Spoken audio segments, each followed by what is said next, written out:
हाँ नमस्कार दोस्तों, मैं हूँ जितेंद्र साहू और आप सब पढ़ रहे हैं मेरे साथ कक्षा 9th की पाठ्य पुस्तक हिंदी की पद्य खंड से। आज हम दूसरे पाठ के ललद्यत कवित्री का परिचय पढ़ने जा रहे हैं। तो एक एक बात आपको ध्यान से सुननी है। सबसे पहली बात कि ललद्यत जो कवित्री है वो कश्मीर की लोकप्रिय कवित्री है और उनके जीवन के बारे में कोई प्रामाणिक जानकारी उपलब्ध नहीं है। उनका जन्म सन 1320 ईस्वी के आसपास श्रीनगर के पास स्थित गांव में हुआ था।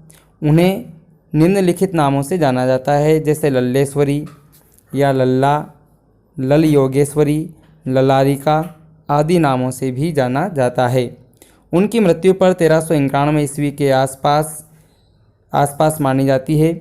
रचनाएं हैं उनकी वाक क्या है? एक प्रकार की उनकी रचना शैली है। जिस प्रकार से कबीर ने साखियाँ लिखी, रहीम ने दोहे लिखे, उसी प्रकार से ललद्यत कवित्री के द्वारा जो रचना शैली है वो है उसके वाक, और वाकों के लिए ललद्यत प्रसिद्ध कवित्री है।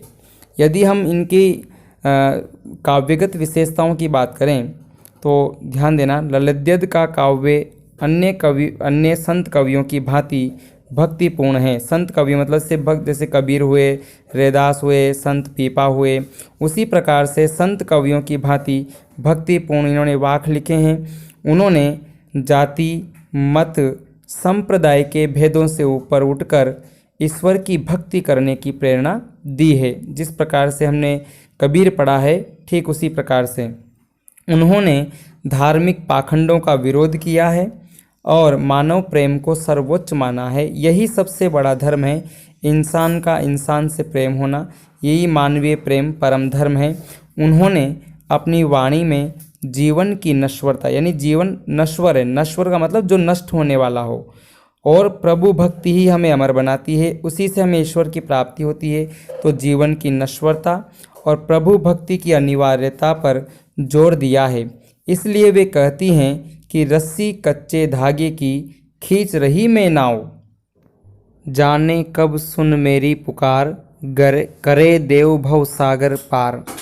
यानी कवित्री कहना चाहती है कि मैं अपने कच्चे धागे की रस्सी से अपनी जीवन रूपी नौका को खींच रही हूँ। अब यहाँ पर कच्चा धागा प्रतीक है नश्वर शरीर का, यानी नश्वर शरीर पता नहीं कब जो है अपना साथ छोड़ दे, और नौका है प्रभु भक्ति का प्रतीक, यानी मैं अपने नश्वर शरीर से प्रभु तो ईश्वर मेरी पुकार सुनेगा और मुझे संसार सागर से पार करेगा। तो इसी भावनाओं की, ऐसी विचारों की कवित्री है ललद्यत। ये एक नमूना है कि उनके किस प्रकार के विचार हैं, उस नमूने को बताने वाला दोहा है, वाक है।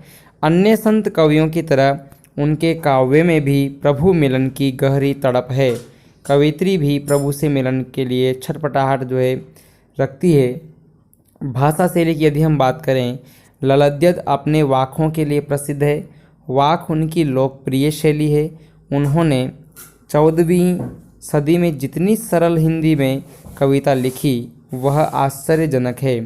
उनकी कविता में न संस्कृत का दबाव है और न ही अरबी फारसी की बोझिल शब्दावली का प्रयोग है।